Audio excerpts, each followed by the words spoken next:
તો આજે આપણે બનાવશું ચકલી. દિવાળી સ્પેશિયલ રસોઈમાં આપણે ચકલી બનાવવાના છે અને ચકલી બનાવવાની છે અને લોટ બાફવાની ઝંઝટ વગર આપણે ચકલી બનાવવાની છે. તો 2 કપ આપણે ચોખાનો લોટ લેવાનો છે, એનાથી અડધો આપણે ઘઉંનો લોટ લેવાનો છે. જે રોટલીનો લોટ આવે છે રેગ્યુલર એ લેવાનો છે. અને મરચાંને મેં મિક્સરમાં ક્રશ કરી લીધા છે, એકદમ હાવ ઝીણા વાટી લીધા છે. અને 2 થી 3 ચમચી જેટલા સફેદ તલ અને આ દૂધની મલાઈ છે અને સ્વાદ પ્રમાણે નમક લીધું છે. અને આપણે રૂટિનના જે મસાલા આવે છે એ લેવાના છે. અને આપણે લોટ બાંધવા માટે છાશનો ઉપયોગ કરવાનો છે. તો પહેલાં આપણે લોટ બાંધી લઈએ અને આપણે લોટને બાફવાનો નથી. હવે આપણે લોટને, આ ચાળેલો લોટ છે ચોખાનો, 2 કપ જેટલો છે અને વજનમાં 200 ગ્રામ જેટલો છે. તો આપણે એને પહેલાં એક વાસણમાં લઈ લઈશું અને આપણે રોટલીનો લોટ ઉપરથી એડ કરશું. જે ઘઉંનો રેગ્યુલર લોટ આવે એને પહેલાં આપણે બરાબર મિક્સ કરી લઈશું.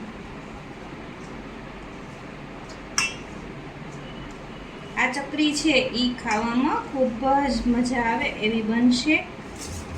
તો આપણે આમાં બીજા મસાલા કરી લેવાના છે. તો આપણે ઘરમાં રહેલી જે મલાઈ છે એનો ઉપયોગ કરવાનો છે. તો આપણે 2 ચમચી મલાઈ એડ કરશું.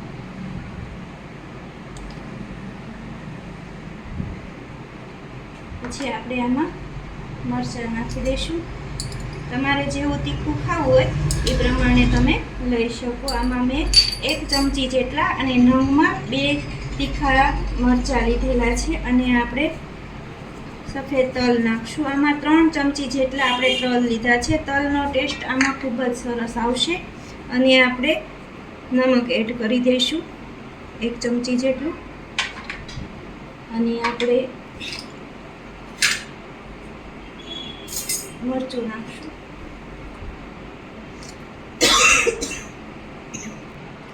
એક ચમચી લાલ મરચું પાવડર લેશું અને 1 ચમચી જેટલી આપણે હળદર લેશું.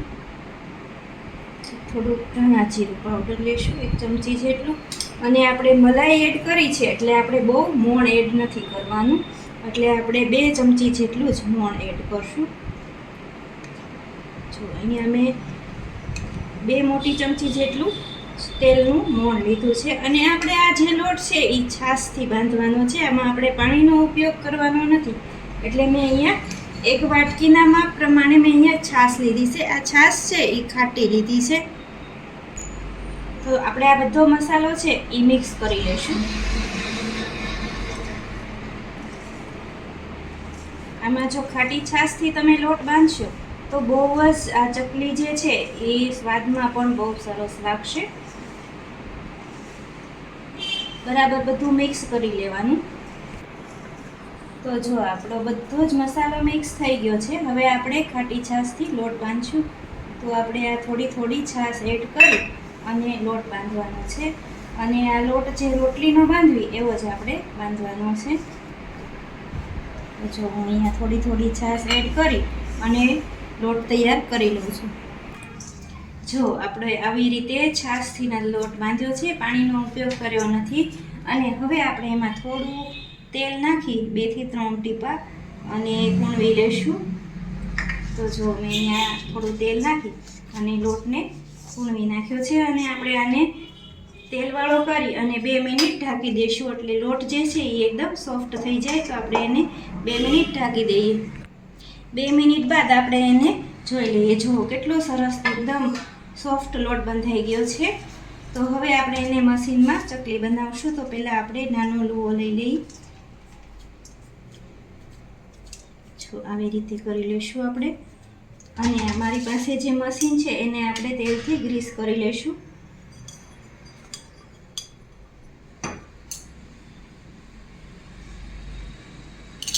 આપણે ચકલીને પણ, આ જે ચકરી છે એને પણ આપણે ગ્રીસ કરી લઈશું. અને આપણે બંધ કરી દઈએ મશીન.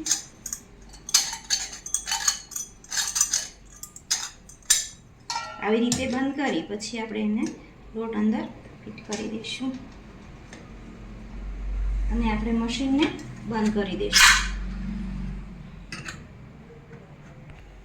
તો જો આપણે મશીનમાં ભરી લીધું છે. હવે આપણે એની ચકલી બનાવવાની છે. તો આપણે આવી રીતે લોટને પ્રેસ કરી અને જે સાઈઝની રાખવી હોય એ પ્રમાણે આપણે ચકલી બનાવશું.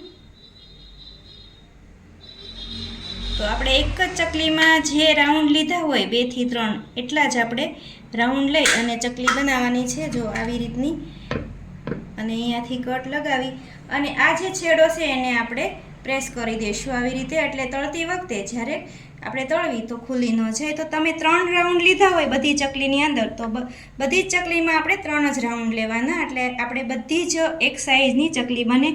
તો આપણે બધી જ આવી રીતે બનાવી લઈએ. તો જો મિત્રો, આપણે આવી રીતે બધી જ ચકલી મશીન દ્વારા બનાવી લીધી છે અને બધી ચકલીની સાઈઝ એક જ સરખી છે. તો જો મિત્રો, ચકલી બનાવવાની રેસીપી પસંદ આવે તો એસપી રસોઈને સબસ્ક્રાઈબ કરી અને બેલ આઇકન દબાવવાનું ભૂલતા નહીં, જેથી કરી તમને મારી અવનવી રેસીપી જોવા મળે. તો આપણું તેલ પણ ગરમ થઈ ગયું છે, તો આપણે બધી ચકલીને તળવા માટે તૈયાર કરી લીધી છે. તો આપણે તળી લઈએ. આપણું તેલ ગરમ થઈ ગયું છે, એમાં આપણે થોડી થોડી ચકલી ઉમેરતા જઈશું અને તળતા જઈશું. ગેસની ફ્લેમ ધીમી રાખી અને આપણે ધીમા ગેસે આપણે એને તળવાની છે. તો આપણે એને તળી લઈએ.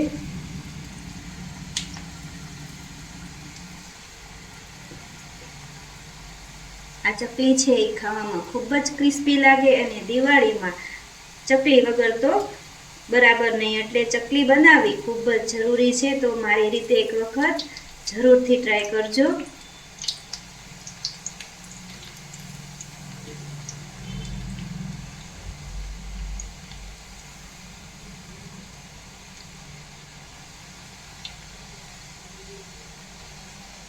આપણે થોડી ક્રિસ્પી થાય એવી આપણે તળી લેવાની છે.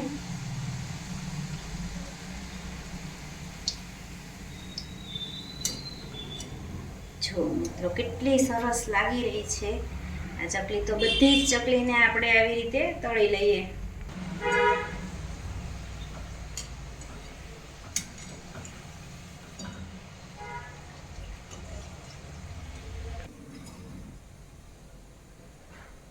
તો જો આપણી બધી જ ચકલી તળાઈ અને ક્રિસ્પી રેડી તૈયાર થઈ ગઈ છે. તો દિવાળી સ્પેશિયલ ચકલી તૈયાર છે. તમે પણ મારી રીતે એક વખત જરૂરથી ટ્રાય કરજો ક્રિસ્પી એવી ચકલી.